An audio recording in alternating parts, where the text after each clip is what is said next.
Iron man ने Spiderman के लिए बहुत कुछ किया। जब टोनी ने देखा कि स्पाइडरमैन अब भी पुराना यूनिफॉर्म पहने हुए था, उसने जल्द ही उसे एक आधुनिक स्टार्क सूट प्रदान किया। फिर जब स्टार्क सूट वृद्ध हो गए, टोनी ने एक नया आयरन स्पाइडर सूट बना कर दिया, जिसमें उसका पूरा प्यार शामिल था। जब टोनी ने बर्फ में खुद को और अपनी आर्मर को जमते हुए पाया और वह भूखा और शीतल रहा, तो उसने स्पाइडरमैन के सूट में गर्मी प्रदान करने की क्षमता जोड़ी।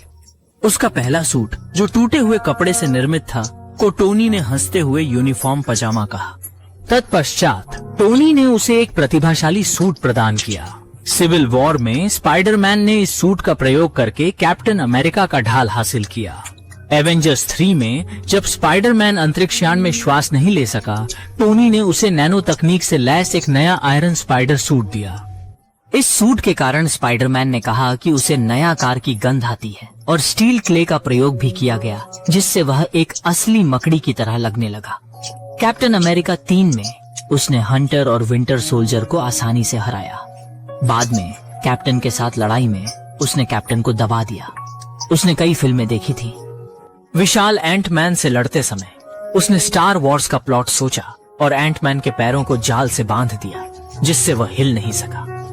कठिन प्रतिद्वंद्वी एबोनी मो के सामने उसने एलियन फिल्म की प्लॉट सोची और टोनी के आर्मर को इस्तेमाल कर स्पेसशिप में छेद दिया, जिससे एक शक्तिशाली दुश्मन को खत्म किया। स्पाइडरमैन होमकमिंग के दौरान जब वह 2 हिस्से में बंटे जहाज को पकड़ने में थक चुका था, आयरन मैन ने तुरंत पहुंचकर उसकी मदद की। हालांकि एवेंजर्स 4 में टोनी की कुर्बानी के बाद स्पाइडरमैन ने भ्रांति महसूस की। स्पाइडरमैन फार फ्रॉम होम में उसने टोनी द्वारा दिए गए चश्मे को आसानी से मिस्टेरियो के हाथों में सौंप दिया।